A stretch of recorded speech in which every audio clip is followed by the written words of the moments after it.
అందరికీ నమస్కారం. Welcome to our channel. ప్రతిరోజు లాగానే శ్రీకృష్ణుడి గురించి తెలుసుకుందాం రండిలో 18వ రోజుకి స్వాగతం. ఈ రోజు కూడా కొన్ని ప్రశ్నలు దానికి సంబంధించిన సమాధానం తెలుసుకుందాం. తెలుసుకునే ముందు ఇంకా మన యొక్క ఛానల్ని సబ్స్క్రైబ్ చేసుకోకపోతే సబ్స్క్రైబ్ చేసుకోండి. అలాగే వీడియోని ఆఖరి వరకు చూడండి. చూసి లైక్ అనేది చేయండి. చేసిన తర్వాత ఈ వీడియోని 10 మందికి షేర్ చేయండి. ఎందుకు షేర్ చేయమంటున్నానంటే మన యొక్క పురాణాల గురించి, శాస్త్రాల గురించి, చరిత్ర గురించి మన హిందూ సాంప్రదాయం తెలుసుకుంటారు.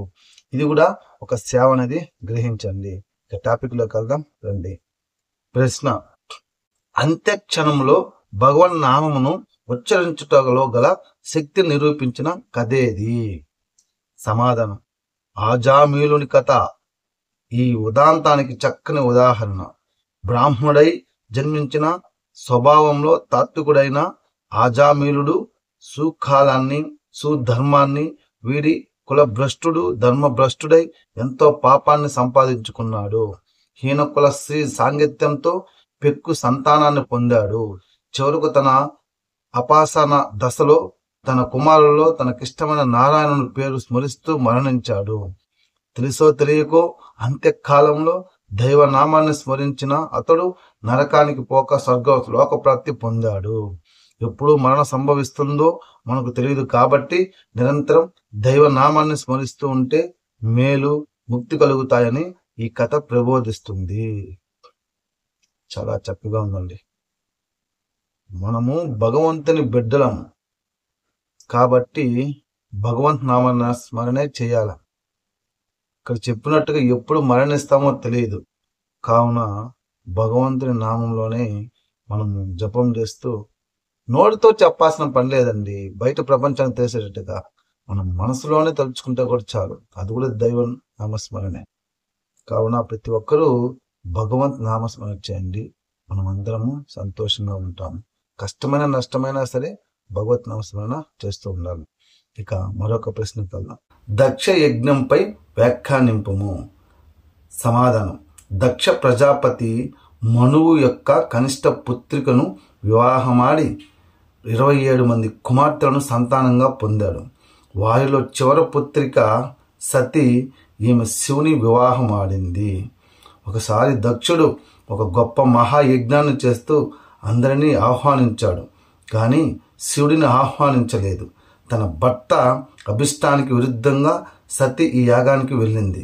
ఆమెను చూచి కూడా ఎవరూ పలకరించలేదు సరికదా, పైగా అవమానించారు. ఈ అవమానాన్ని సహించలేని సతి యోగ సమాధిలో కూర్చొని యోగాగ్నితో తన శరీరం దహింప చేసుకుంది. ఇది తెలిసిన శివుడు ఉగ్రుడైనాడు. తన జూఠం నుండి ఒక జటాను తీసి నేల మీద విసిరాడు.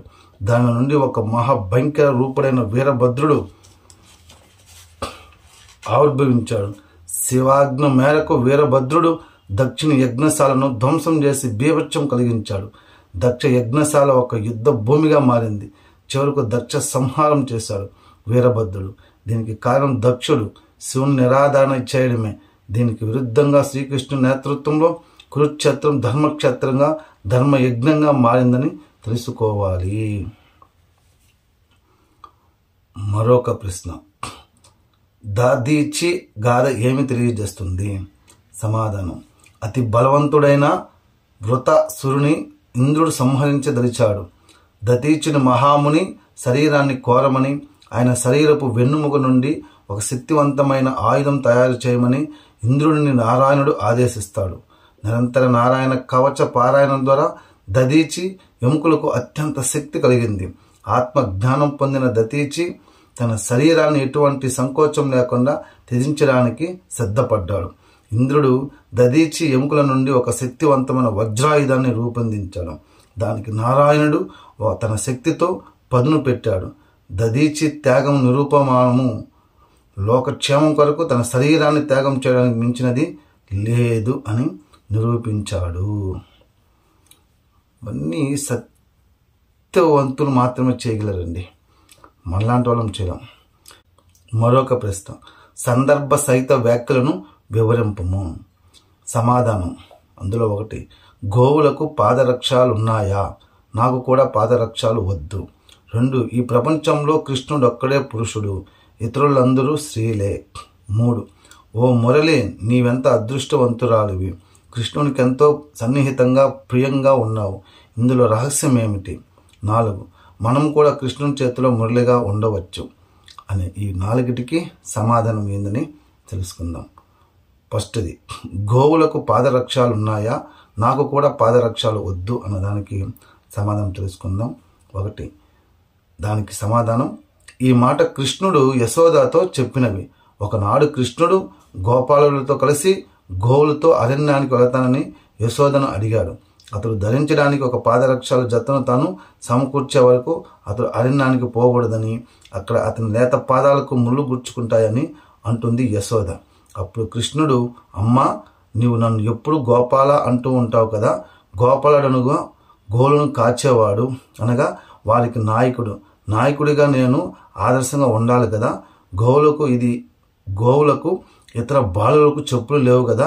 నాయకుడైన నేను కూడా పాదరక్షలు ధరించకూడదు అన్నాడు. ఈ విధంగా కృష్ణుడు నాయకులందరికీ ఒక ఆదర్శం చూపించాడు. రెండోది, ఈ ప్రపంచంలో కృష్ణుడు ఒక్కడే పురుషుడు, ఇతరులందరూ స్త్రీలు అన్నది ఏంటని తెలుసుకుందాం. 2. సమాధానం, ఈ మాటలు రాధ బృందావనంలో ద్వారా రక్షకునితో అన్నవి. ఒకనాడు రాధ బృందావనంలోకి ప్రవేశించబోయింది. అక్కడి ద్వారా రక్షకుడు, అమ్మా, కృష్ణుడు పురుషులకు తప్ప ఎవ్వరికి లోపలికి ప్రవేశం లేదన్నాడు అని అడ్డు పెట్టాడు. అప్పుడు రాధ, ఓయి, నిజం తెలుసుకో, ఈ విశ్వంలో కృష్ణుడు ఒక్కడే పురుషుడు, ఇతరులంతా స్త్రీలే అంటూ జవాబిచ్చింది. అతనికి ఈ విధంగా జవాబిస్తున్నది కృష్ణునికి తెలుసు కాబట్టి ద్వారా రక్షకుణ్ణి ఆ విధంగా ఆదేశించాడు. ఈ సంఘటన ద్వారా కృష్ణుని ఎడల రాధ భావం ఏమిటో అందరికీ తెలియాలని కృష్ణుని ఉద్దేశం.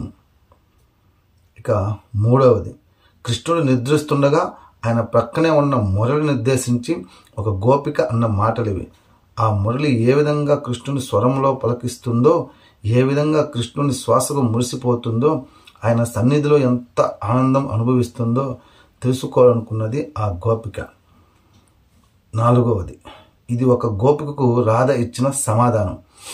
మురళిని జాగ్రత్తగా పరిశీలించు. ఆ వెదురు గొట్టం పూర్తిగా బోలుగా ఉంది. కృష్ణుని శ్వాసలో అందులో అడ్డు లేకుండా ప్రసరించి మధుర నాదాన్ని పలికిస్తుంది. అదేవిధంగా మనం కూడా కోరికలన్నిటిని వదిలేసి ఖాళీగా ఉండాలి.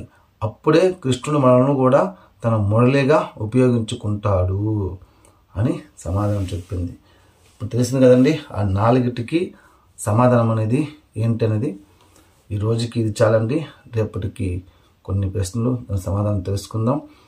అంతవరకు భారత్ మాతాకి జై. హరే కృష్ణ.